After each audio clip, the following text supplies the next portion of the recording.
বিসমিল্লাহির রহমানির রাহিম। হে নবী, তোমরা যখন স্ত্রীদেরকে তালাক দিতে চাও তখন তাদেরকে তালাক দিও ইদ্যতের প্রতি লক্ষ্য রেখে এবং ইদ্যত গণনা করো। তোমরা তোমাদের পালনকর্তা আল্লাহকে ভয় করো। তাদেরকে তাদের গৃহ থেকে বহিষ্কার করো না এবং তারাও যেন বের না হয়, যদি না তারা কোনো সুস্পষ্ট নির্লজ্জ কাজে লিপ্ত হয়। এগুলো আল্লাহর নির্ধারিত সীমা।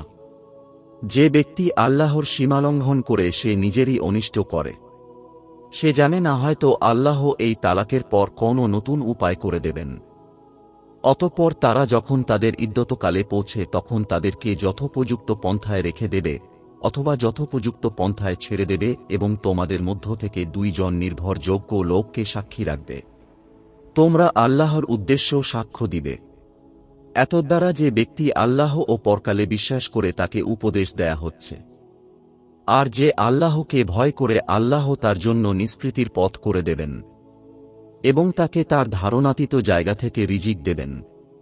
যে ব্যক্তি আল্লাহর উপর ভরসা করে তার জন্য তিনিই যথেষ্ট। আল্লাহ তার কাজ পূর্ণ করবেন। আল্লাহ সবকিছুর জন্য একটি পরিমাণ স্থির করে রেখেছেন। তোমাদের স্ত্রীদের মধ্যে যাদের ঋতুবর্তী হওয়ার আশা নেই তাদের ব্যাপারে সন্দেহ হলে তাদের ইদ্যত হবে 3 মাস। আর যারা এখনও ঋতুর বয়সে পৌঁছায়নি তাদেরও অনুরূপ ইদ্যতকাল হবে। গর্ভবতী নারীদের ইদ্যতকাল সন্তান প্রসব পর্যন্ত। যে আল্লাহকে ভয় করে আল্লাহ তার কাজ সহজ করে দেন। এটা আল্লাহর নির্দেশ যা তিনি তোমাদের প্রতি নাজিল করেছেন। যে আল্লাহকে ভয় করে আল্লাহ তার পাপ মোচন করেন এবং তাকে মহাপুরস্কার দেন।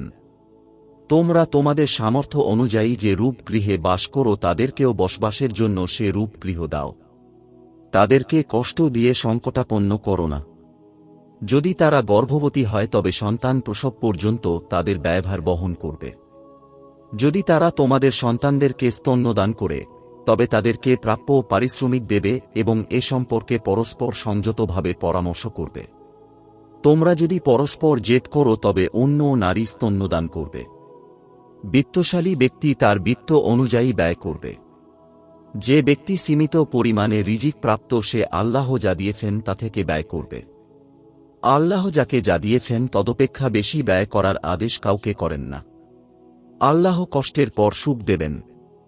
অনেক জনপদ তাদের পালনকর্তা ও তাঁর রাসূলগণের আদেশ অমান্য করেছিল, অতঃপর আমি তাদেরকে কঠোর হিসাবে ধৃত করেছিলাম এবং তাদেরকে ভীষণ শাস্তি দিয়েছিলাম। অতঃপর তাদের কর্মের শাস্তি আস্বাদন করল এবং তাদের কর্মের পরিণাম ক্ষতি ছিল। আল্লাহ তাদের জন্য যন্ত্রণাদায়ক শাস্তি প্রস্তুত রেখেছেন। অতএব হে বুদ্ধিমানগণ, যারা ঈমান এনেছ তোমরা আল্লাহকে ভয় করো।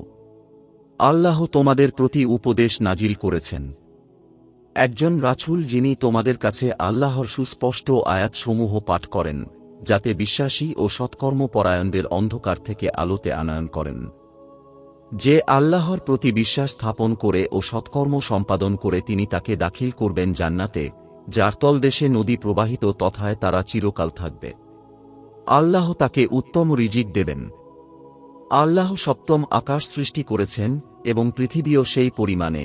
এসবের মধ্যে তাঁর আদেশ অবতীর্ণ হয় যাতে তোমরা জানতে পারো যে আল্লাহ সর্বশক্তিমান এবং সবকিছু তাঁর গোচরীভূত।